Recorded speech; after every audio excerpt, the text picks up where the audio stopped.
It's a familiar sight, isn't it? A pickup game of hockey on a lake in Saskatchewan. It's an image that we all share from coast to coast during the long winter. However, every year when summer finally returns, our thoughts turn to warmer activities. Maybe swimming to cool off on those hot, humid days. Or how about a bike ride, a chance to explore our world? And forget about walking, it was time to run. Any excuse, and that's what we did. We ran everywhere. And today, although much has changed, some things do remain the same.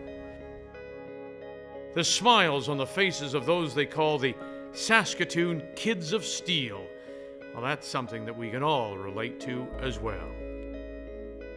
Swimming, biking, running, it was our connection to youth, and for an ever-expanding group of triathletes, from professionals to amateurs, of every age, it still is. And I think something cool about our sport is that we've all had those skills somewhere along the line. You know, we've all swam in a lake or swam out to the dock, or we've all, pedaled a bike at some point and definitely ran. And it just makes it an easy segue to get out and to do an organized event and have fun. When I think of the Kids of Steel, any kid for that matter, just that inner child, that bubbliness, that enthusiasm for life. And that's what I see in the kids. And that's bringing that into the triathlon. That excitement is there. It's exhilarating.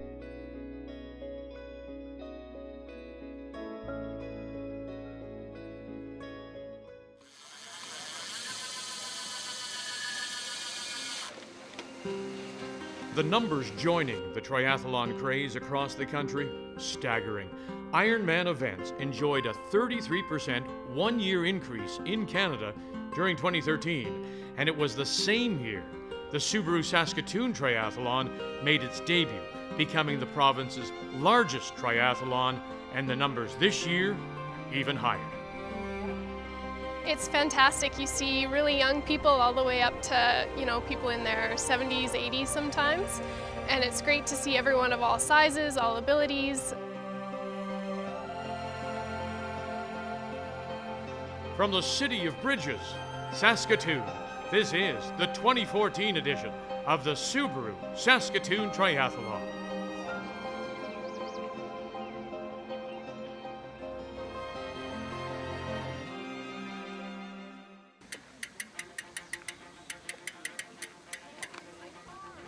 For the professionals, they're here to compete in the Subaru Chase.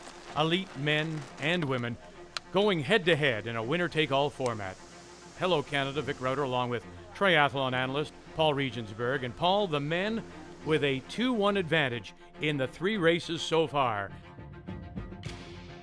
And it's this man, Brent McMahon, that has won them both for the men. McMahon is back, and boy, he's good in this distance. He's in his element. He's represented Canada twice at the Olympic Games, and he is the one to beat. And last year, winning by just 14 seconds over Magali Teixeira. That's what makes this format so special. Now, for the women, Melanie McQuaid brings in a huge resume too. Multiple Xterra World titles and Ironman 70.3. So it's McQuaid and McMahon, a pair of friends, training partners, the M&Ms, and today they're going to head-to-head. I think that for me, this is going to be like a fish out of water. It's not really my thing. Whereas for Brent, I mean, he grew up on this. This is like meat and potatoes for Brent. So even if I manage to stay at the front of the women's race, like, Brent is going to eat me for lunch. I don't know if I believe her or not. She likes to play the underdog role, and boy, she is so strong on the bike. One of the best triathlon cyclists in the world, a former national team biker. I think she's trying to take the pressure off of herself and put it squarely onto Brent. Alexandra Coates is expected to be among those battling McMahon and McQuaid for the championship, but there's trouble for her before it even begins. My bike isn't shifting on the back, and we're stuck in a super easy gear. So I'm gonna go try someone else's road bike and see how that goes. You know, this is a tough sport. Swimming, biking, running, nutrition, transitions. There's so much to deal with, and now equipment. This is very disappointing for Coates. Her day could be over. I mean, how tough is this to try and get your head around it? You're prepared mentally, and now this before you even begin. Jeff Simons making his 4th consecutive start at the Subaru Chase. The Penticton athlete has never missed the podium, but he has never won. More now on Alexandra Coates. She now does have a bike.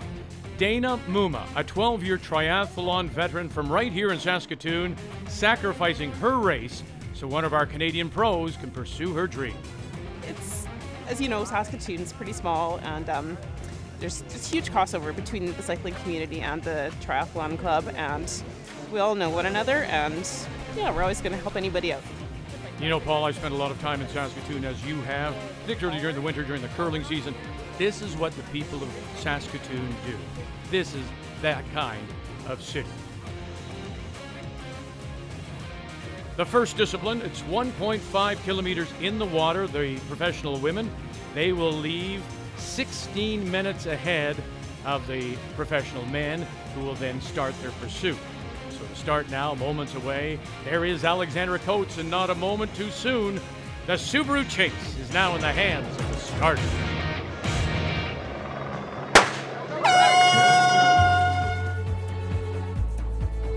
And you may not think so, but Paul, it is a critical time already, because whatever you've planned for later depends on what you do right now.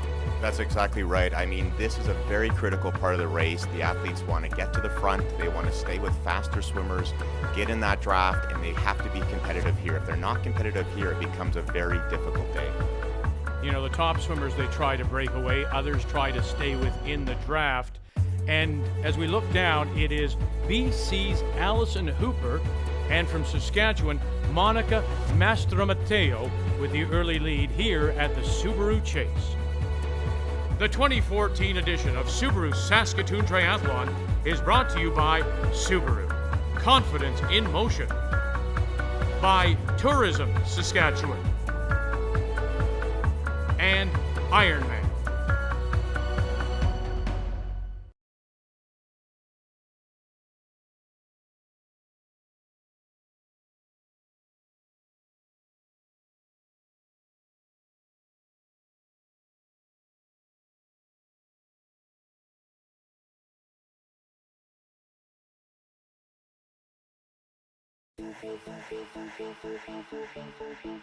We are in Saskatchewan. This is Pike Lake Provincial Park, and the site of the very first discipline of this Subaru Chase. 1.5 kilometers in total, 2 loops. The women about to finish their first loop. The men, well, they're just trying to stay patient, stay calm, keep their focus on what's ahead. And there's a lot ahead.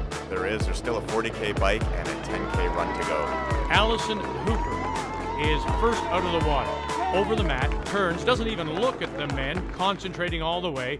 Now in that chase pack, Paul, there's a pair of Saskatchewan triathletes, Monica Mastromateo, and in between her and Ann Charles, well, there is Alexandra Coates. And remember, she had that problem. That's Alexandra right there, and coming in behind her is Ann Charles. So very nice start for a couple of Saskatchewan athletes. Great to see them up there. Great to see Coates doing well after her bike troubles this morning. I know that Melanie McQuaid would love to be in that group, though. Melanie McQuaid maybe struggling a little bit in the water. She's lost the leaders down by a minute. Remember now, she's the top seed for the women, trying to stay close. We said before, you can lose it in this first segment. And there he is, the men's top seed, taking it all in. The 2-time Subaru Chase winner and defending champion, Brent McMahon. It's an interesting game. It's typically not how you race. You're typically racing by feel and just pushing yourself to the finish line. Well, the finish line isn't the end. The finish line is that first woman. So it's a moving target. So it's a really fun race because you've got the finish line and then you've got this moving target, and you got to use your brain and you got to use your pacing, and it's a fun event. So the men still waiting. Remember, the ladies started 16 minutes ahead.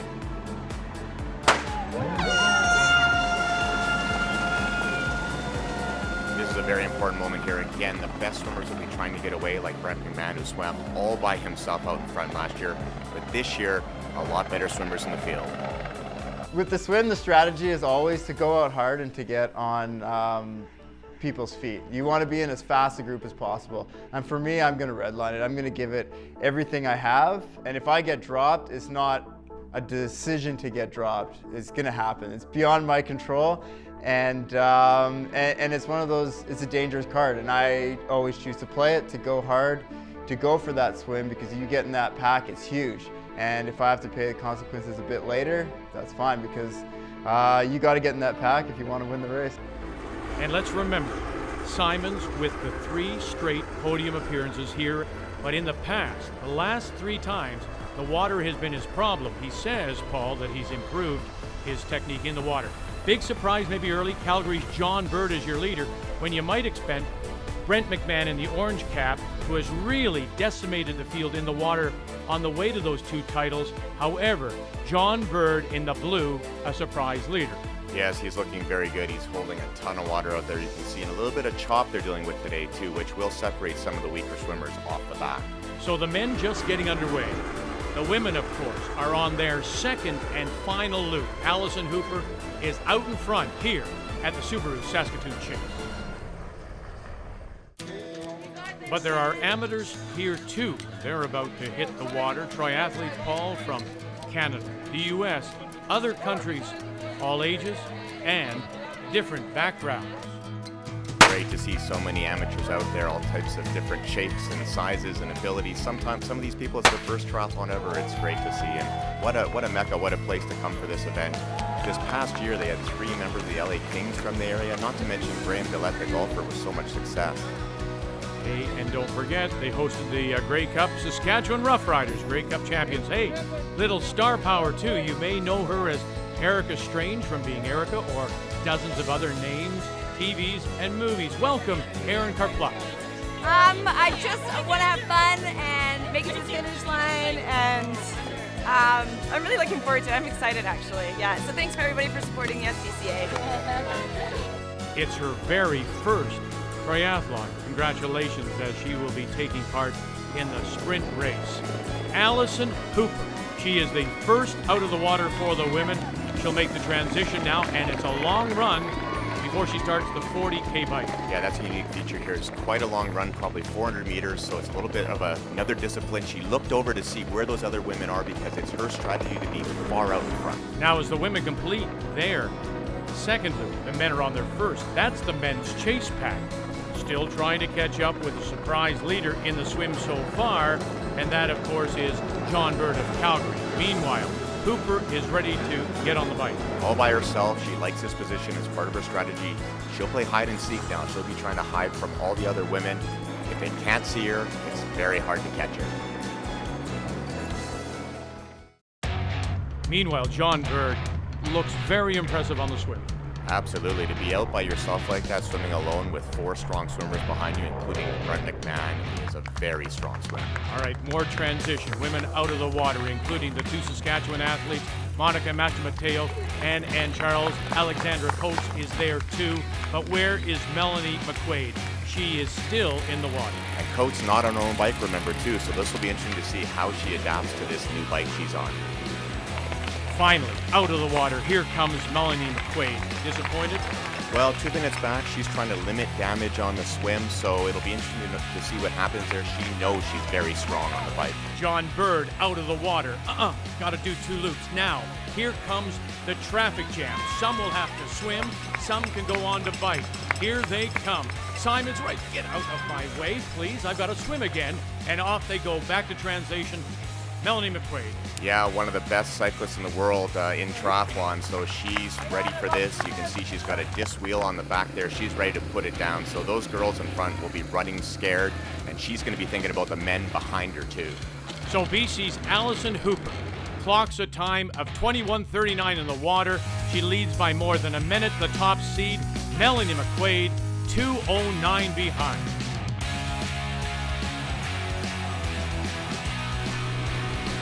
Birdman of Calgary, John Bird, continues to look impressive.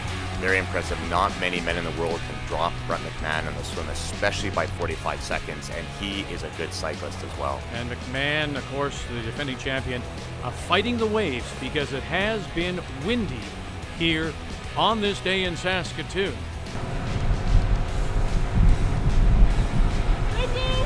You bet it is, and it's been present all day. Now on the bike, we saw it in the swim. Allison Hooper on a mission to battle through. Representing Canada has been very cool. I've been at 4 World Championships as a junior and a U23, and you're proud to wear the Canadian flag and the Canadian suit, and our Canadian women are doing so well right now. Our U23 women have really stepped up their game on the international scene, and I hope to join them with a couple more international races. I can get back on that circuit. Alexandra Coates currently in second place. What do you think the mud's about? Well, she may have taken a little tumble in transition, but it looks like she's recovered and riding very well. Riding very well indeed, now less than a minute behind. First out of the water for the men. As expected, John Bird took the lead right away and has built on it during that 1.5K swim. Now, as we take a look at the men's gear, they're all set for the bike, but still, that number 1 seeded bike of Brent McMahon is still on the rack and waiting for him. John Bird is the first to head to his bike. He's got it now, just under 20 minutes in the water. That's a wonderful swim. He picked up 150 on the women. Maybe a little less than we anticipated, but Hooper had a great swim for the women. This bike is going to be critical. And remember, it's windy out there, which is going to be a big advantage for the strong riders. Melanie McQuaid already on a charge as she gets by, and Charles puts her into third, and she's already starting to pick up the pace. Brent McMahon, now he's got his bike. He's heading out. Jericho O'Connell right there with him. Saskatchewan's Robert Bigsby, he's there too. Jeff Simons, Sean Bechtel. This group able to stay with McMahon in the water. Again, a surprise, but he had a target on his back. They were all watching for him. They expected him to be the swim leader. Simons will be thrilled with that swim. That's exactly where he wanted to be. So the chase is on. The men trying to catch the women, and John Bird just over 14 minutes back from the overall leader. After the swim, McMahon, O'Connell, Bechtel, Bigsby, a little more than 15 minutes behind. So the men's leader, John Bird, on his bike, leading the charge as he goes by one of the women. Critical discipline that seems to become more technical every year. Olympic gold medal coach Lance Watson of Life Sport, with the science behind the athlete. Over the years, triathlon has been a sport about heart and guts, timing intervals. Those things are still relevant, but now athletes are relying on science and technology to take their game another level. Much like a Formula One car driver, they're going to spend time in the wind tunnel, maximizing their aerodynamic position. They're also measuring power output, or watts. This is taken from the pedals, pressure of the feet on the pedals, much like the horsepower in a Formula One car. An athlete like defending champion Brent McMahon will be watching his power meter and trying to keep his wattage output over 320 watts. That's optimal for him. Also, the athletes are going to look at their cadence, their revolutions per minute.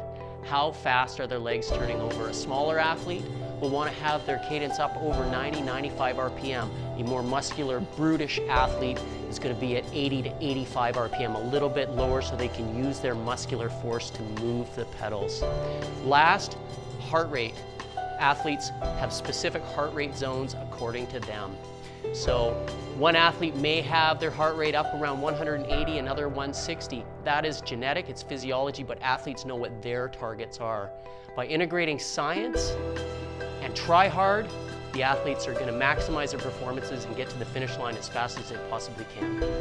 So the pros are now all out on the bike. The amateurs beginning to work away too on this 40-kilometer course that will take them back into Saskatoon, here at the Subaru Saskatoon Triathlon on TSN, Canada's sports leader.